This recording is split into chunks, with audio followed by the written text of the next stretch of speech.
Días, chicos. Como me acaban de avisar que se les superpuso con otra clase, yo en realidad sí es la clase de economía, pero como muchas veces no tienen todas las semanas clases virtuales, por ahí, como el horario mío es muy temprano y por ahí no se conectan porque es muy temprano, uso el de las otras, pero si están teniendo clase, obviamente le corresponde eh, con la profe que decía el cronograma.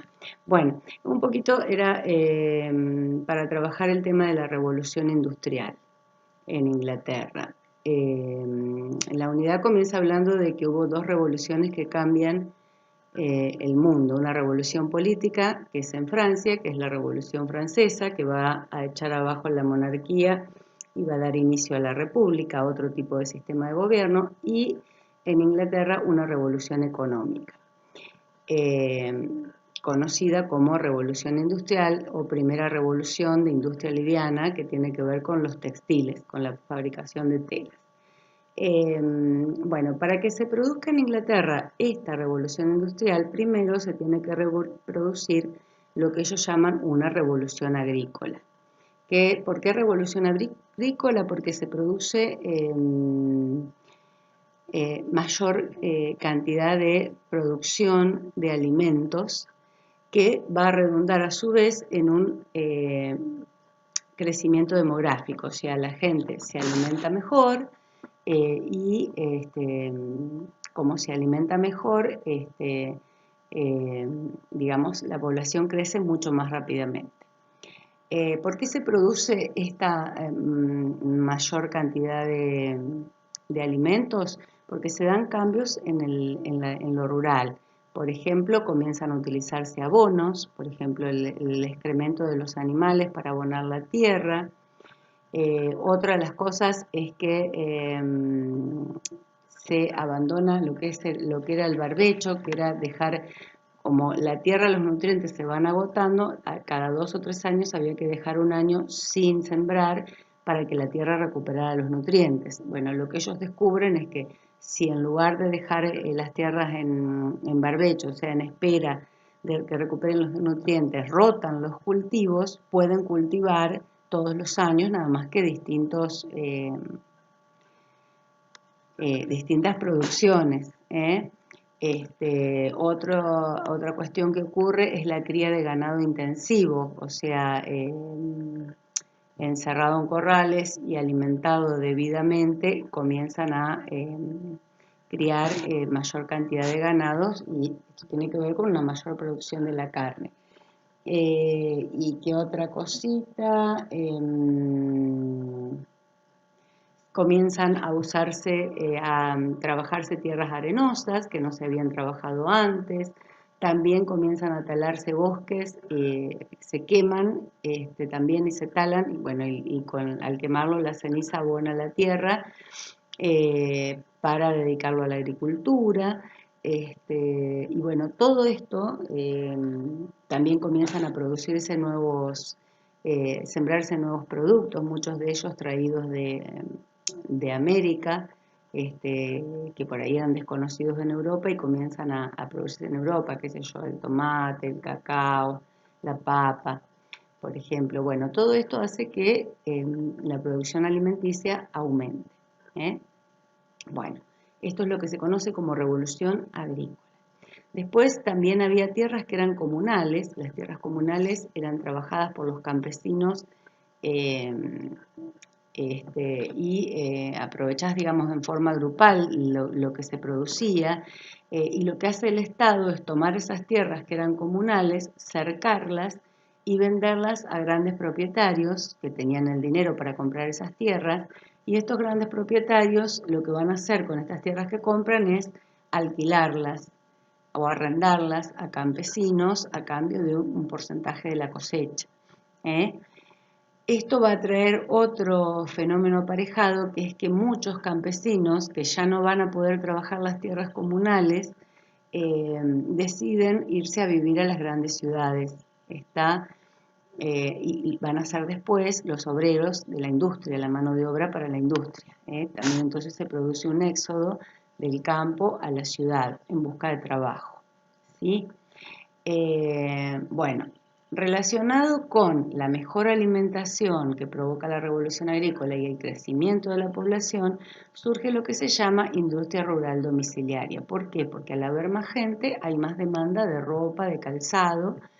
Entonces, lo que hacen los pequeños artesanos que no daban abasta es llevarle a casas de campesinos en las épocas que ellos no tenían que sembrar y cosechar, las épocas que estaban libres o tenían poco trabajo en el campo, les llevan los telares, les llevan la lana, el algodón, para que ellos fabriquen las telas en sus casas y después los artesanos le compran esas telas y las revenden. Esto se llamó industria rural domiciliaria. Pero, ¿qué sucede? Llega un momento en el cual la producción rural domiciliaria de telas, de calzado y demás es insuficiente para abastecer a la cantidad de población. Entonces, este es el momento donde va a surgir la gran industria. La gran industria que se va a dar en grandes galpones, con mucha mano de obra, qué sé yo, podían trabajar 500, 600, 1000 personas, que va a estar muy relacionada también con la aplicación de lo que es la máquina de vapor. Watt crea la máquina de vapor y esta máquina de vapor va a ser revolucionaria de alguna manera porque esto sucede a mediados de 1769, un poquito más de mediados del siglo XVIII. Va a ser revolucionaria esta máquina de vapor porque se va a aplicar tanto a los barcos a vapor en el mar, como a los telares industriales, como a el funcionamiento del ferrocarril. Un tiempo después Stephenson va a crear el ferrocarril y el ferrocarril también se va a mover gracias a la energía del vapor. Esto va a impulsar, digamos, de alguna manera, la invención de la máquina de vapor va a impulsar la industria del carbón, porque la máquina de vapor funcionaba usando carbón como combustible, la industria, y después va la industria pesada en la fabricación de máquinas de ferrocarriles, de rieles, de vagones, de barcos, que van a pasar de ser fabricados con madera a ser fabricados con metal, o sea, todo está relacionado con todo. De todos modos, hablar un poco de lo que fue esa primera revolución industrial o industria textil, quiénes se van a ver beneficiados. O sea, dijimos que los campesinos se van a ir a vivir a las grandes ciudades. En Inglaterra va a haber ciudades que se van a dedicar a la industria, como son Londres, Liverpool, Manchester, y ahí se van a crear barrios, por un lado de burgueses, que eran los dueños de la industria, y por el otro lado barrios de obreros, ¿sí? ¿Quiénes resultan más beneficiados? Los burgueses, porque ellos ganan mucho dinero con esta industria, pero pagan salarios muy bajos a los obreros. Entonces, ese dinero sobrante que van a tener los burgueses lo van a invertir sobre todo en los bancos, van a ser los primeros también banqueros que van a prestar dinero a interés.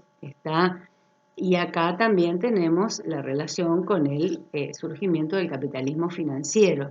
¿eh? Eh, por el lado de los obreros, las condiciones de trabajo eran muy malas, se trabajaban muchísimas horas, de 14 a 16 horas, muchas veces trabajaban bajo las órdenes de capataces que los hacían trabajar a latigazos.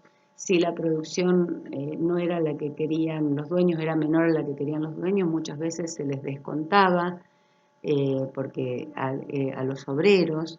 Lo mismo si se enfermaban y faltaban, también se les descontaba el día de trabajo. No había en muchos casos ni siquiera descanso dominical, se trabajaba de lunes a lunes, después se va a dar el descanso dominical. Trabajaban las mujeres y los niños, muy malas condiciones de hacinamiento, poca ventilación, mala alimentación. Por ejemplo, los niños eran muy usados para trabajar en la extracción de carbón. Entonces trabajaban en túneles cerrados con muy poca circulación de aire, vuelvo a decir, bajos sueldos, mal alimentados. Esto predisponía a las enfermedades, muchas enfermedades que están relacionadas con la pobreza, con la miseria, como la tuberculosis.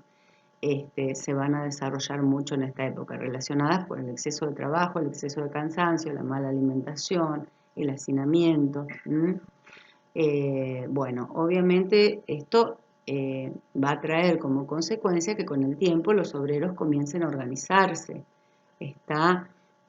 Van a surgir movimientos y a quejarse, a rezongar por esta situación, con todo el derecho del mundo.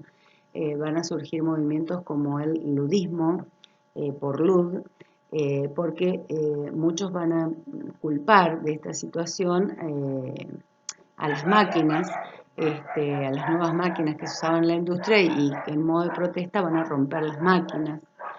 Después, más adelante, va a surgir otro movimiento que se le llamó cartismo, por el cual los obreros elaboran una carta en la que ellos dan una serie de reclamos, tanto al gobierno como a sobre todo al gobierno, ¿no es cierto?, pero también destinados a los dueños de las industrias, que reclamaban, por ejemplo, el voto secreto, porque el voto era cantado, entonces vos no podías votar por el candidato que querías.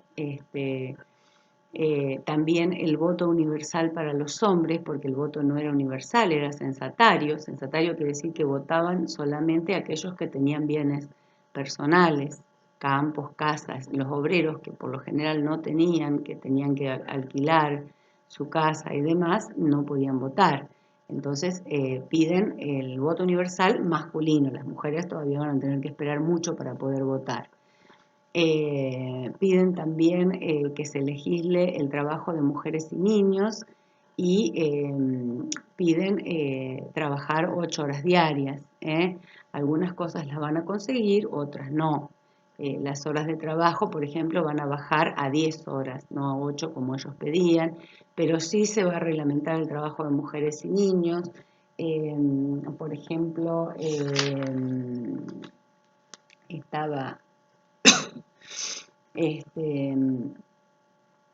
estaba mirando que para los chicos se va a estipular 5 horas de trabajo y nada más, que trabajaban muchas más horas, y se va a prohibir el trabajo de los niños en las minas, que era el trabajo más insalubre de todos.